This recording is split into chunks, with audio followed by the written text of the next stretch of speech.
Poland Daily Business Edition. Tonight we'll talk about energy again, because the topic will never fade in its importance. Jakub Wiech of energetyka24 is our guest tonight. And you've had the very important, very interesting meeting yesterday with anti-nuclear activists.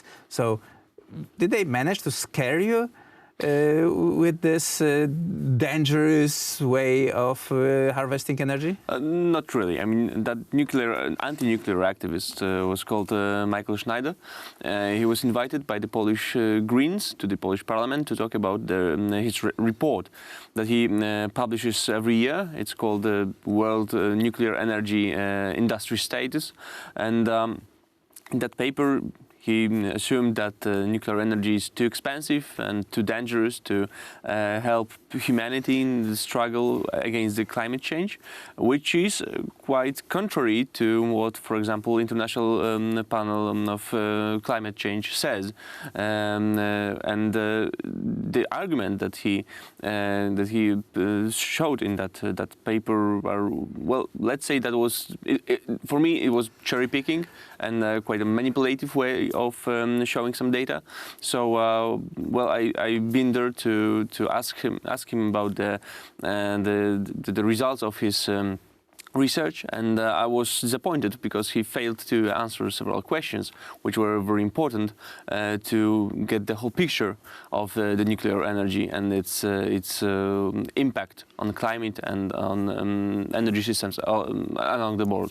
Because we normally say that the nuclear energy provides pollution-free power in a constant way, and the power has a predictable cost over many years, as many as 30 or 50 years, depends on the particular installation.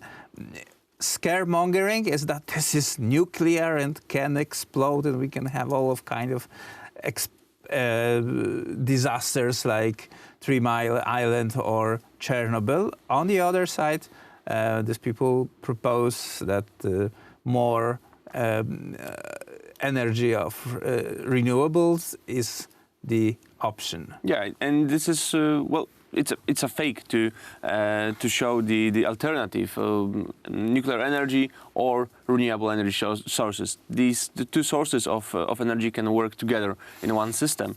And the fear-mongering that you mentioned is very important in the anti-nuclear narration. And it's wrong to consider nuclear energy as dangerous, because when we look on the statistics, we can see that it is the safest way of producing electricity. And even if we count in the accident in Chernobyl, we can see that the people who died because of nuclear energy, due to report by United Nations, there were like 50 or 60 people who died directly because of the Chernobyl incident, because of the radiation. In Fukushima, no one died because of radiation. In 3 Mile Island, no one died because of radiation. Right. And it stems from the fact that nuclear energy kills when something goes wrong, and the other sources kill when everything is going okay. But the timing is not accidental in this visit, because Polish government is very seriously considering the nuclear power plant construction, and as far as I can tell, we are literally weeks from the decisions about that. That's correct. That's what Minister Piotr Naimski said, that in this year, in 2020, we'll finally see the most important decisions that will shape the Polish nuclear program, and we all wait for it. And because we are democracy, and this power plant construction must be well advanced in case this party that currently rules Poland will lose power, because if the project will be advanced, there will be no sense to stop it That's correct. That's I mean, the history of Polish infrastructure projects shows that we can assume that the project will be finished when the grant that will be needed to accomplish it is being bought by the government or by some companies involved in that project. So we all await for the moment that we finally get the localization of the first Polish nuclear power plant, and when the land that will be devoted to it will be bought by the utilities that will be involved in that process. Then we will know that it will happen. What about this? What do we know about this Polish nuclear program? Will it be France or Japan or maybe other country? At this moment, the most advanced talks are being held with United States when it comes to technology.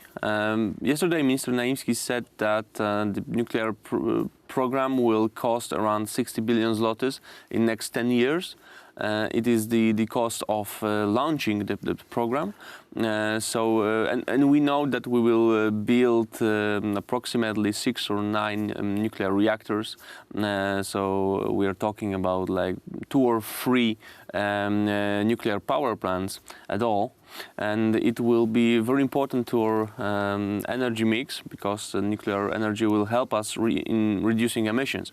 And what we heard also yesterday from the Brussels, European Union is working on making the emission reduction target more advanced, and to reach even 55% in year 2030. So a nuclear power plant is actually quite necessary if Poland wants to seriously take this aim and to reduce its emissions to that levels. Will we be able to meet the deadline at a certain time? We know that the European nuclear power plants suffer from the notorious prolongation of the project dates. Yes, the Europeans build their nuclear power plants in a very long time. But when we look what's happening around the world, we can see that, for example, in China, the nuclear power plant is being built approximately in 6 years, and the same in South Korea. So it's a very short time in comparison to the European plants like Olkiluoto or Hinkley Point C. But I think that it shows that the problem lies in regulatory issues or in the bureaucracy issues. It's not the fault of technology. It's more. How can we be sure that European Union would not impose another kind of roadblocks to stop the nuclear power, as we see with the coal, that the logic of the European Union is drastically sharpening. Last year we've heard about 2040 deadline. Now we hear about 2030 deadline. Last year it was 25% of cut. Now it's 55. Come on. I mean, where does it end?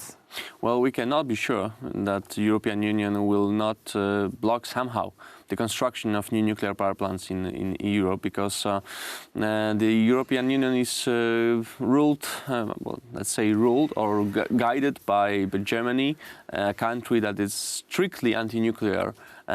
Internally and externally. Germany, the parties that rule in Germany, CDU, CSU and SPD, have the anti-nuclear target in their program. They're saying in their program, in their coalition agreement, that they don't want to spend any EU funding on nuclear energy, and they try to block it, among others, during the debates in the European Parliament, or by specific form of legislation, or even recently Germany put a ban on deliveries of nuclear fuel that is being produced in Germany to the power plants that lie close to the border, close to the German border. So there are some very specific, very real measures to stop nuclear power plants in Europe, and I hope that there will be some kind of coalition within the EU to block these attempts,